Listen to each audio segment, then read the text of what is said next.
రక్షణ కవచం BRS party అని కేసీఆర్ అని మరొకసారి కూడా నిరూపితమైంది.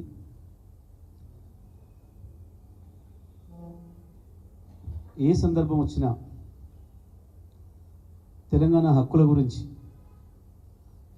తెలంగాణ ప్రజల ప్రయోజనాల పరిరక్షణ గురించి కొట్లాడే నాయకుడు కేసీఆర్ అని, బీఆర్ఎస్ సైనికులే తెలంగాణ నిలబెట్టుకుంటారని మళ్ళీ మళ్ళీ నిరూపితమవుతా ఉంది. ఈ ప్రభుత్వం వచ్చిన తర్వాత, కాంగ్రెస్ ప్రభుత్వం వచ్చిన తర్వాత ఈ రాష్ట్రంలో వరుసగా తెలంగాణ హక్కుల్ని ఇతరులకు దారదత్త చేసే ప్రయత్నం, దాన్ని కేసీఆర్ గారు చూసి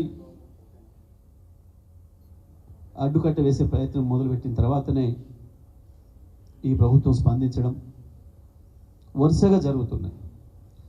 తెలంగాణ ప్రజల పట్ల, తెలంగాణ రాష్ట్ర ప్రయోజనాల పట్ల కాంగ్రెస్ పార్టీకి కానీ బీజేపీకి కానీ ఇంకెవరికి కూడా సోయి లేదనే విషయం అనేక సందర్భాల్లో నిరూపితమవుతుంది.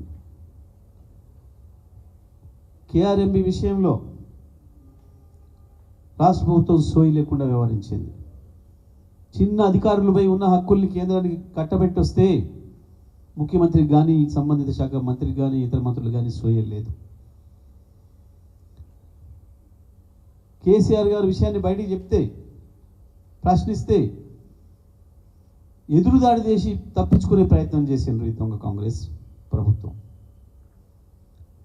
కనీసం ఏం జరిగింది అని విచారణ చేసుకొని లోపల మాట్లాడుకోకుండా కేసీఆర్ పైన ఎదురుదాడి చేసి తప్పించుకుందాం అన్న ప్రయత్నం చేసిండ్రు.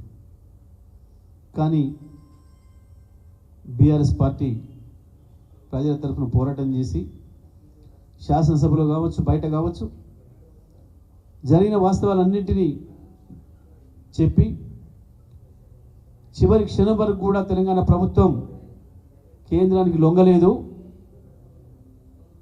ఎట్టి పరిస్థితుల్లో కూడా తెలంగాణ ప్రాజెక్టులను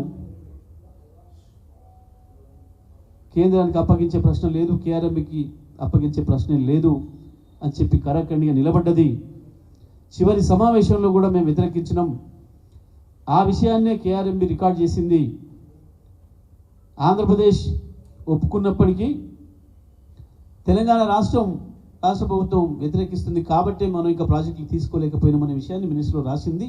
బయటపెట్టిన తర్వాత ప్రజల్ని కదిలించి నల్లగొండలో 1,00,000 మందిని సమీకరించి రైతుల్ని యుద్ధం ప్రకటించిన తర్వాత గప్పుడు నీళ్లు నవ్వులి తెలంగాణ అసెంబ్లీలో తీర్మానం పెట్టి మేము కేఆర్ఎంబీకి ఇయ్యం, మాకేం ఉండాలి అని చెప్పి తీర్మానం చేయించి చేతులు దుప్పుకున్నాం.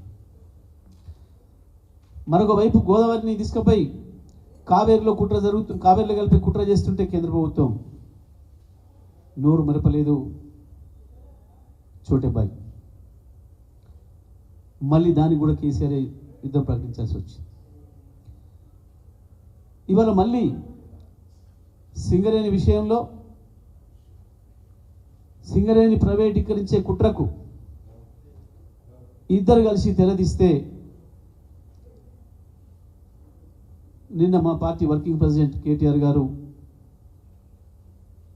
మీడియా సమావేశం నిర్వహించి జరుగుతున్న దానికి నిరసనగా మా కార్యాచరణ ఉంటుందని, ప్రత్యక్ష కార్యాచరణకు దిగుతామని, సింగరేణిని కాపాడుకోవడం మనందరి బాధ్యత అని,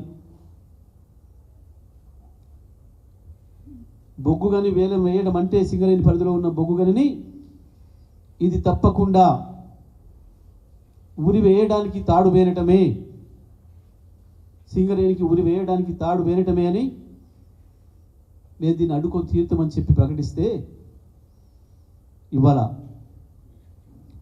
ఇద్దరం కలిసి వేలం వేస్తామని చెప్పి ప్రకటించిన ఉప ముఖ్యమంత్రి ఇవాళ మాట మార్చి, గొంతు మార్చి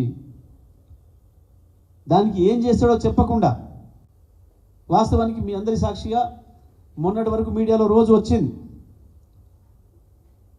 ఈరోజు వెస్టిన్ హోటల్లో జరిగే వేలంపాట కార్యక్రమంలో కిషన్ రెడ్డి గారితో పాటు నేను కూడా పాల్గొంటున్నా రాష్ట్ర ప్రభుత్వం నుంచి అని ఉప ముఖ్యమంత్రి చేసిన ప్రకటన మీ అందరి మీడియాలలోనే వచ్చింది. కానీ నిన్న బీఆర్ఎస్ పార్టీ మాట్లాడిన తర్వాత సాయంత్రం హడావుడిగా పత్రికా విలేకరుల సమావేశం నిర్వహించి కేసీఆర్ ఉన్నప్పుడే జరిగిపోయింది అని మళ్ళీ ఒక దొంగ మాటలు మాట్లాడి బుకాయిపు మాటలు మాట్లాడి పచ్చి అబద్ధాలు మాట్లాడుతున్నాడు బట్టి విక్రమార్క. కేసీఆర్ గారు రాసిన ఉత్తరం కేంద్ర ప్రభుత్వం నిర్వహించే వేలం కాబట్టి దాన్ని ఆపడం మన వల్ల కాకుండా ఎట్టి పరిస్థితుల్లో దాంట్లో ఎవరైనా పాల్గొన్నా మేము మాత్రం అక్కడ బొగ్గు కానీ తవ్వనియం, కిలో ఇటుక కూడా మిమ్మల్ని తీసుకుపోనియం, కిలో బొగ్గు కూడా తీసుకుపోనియమని చెప్పినాం.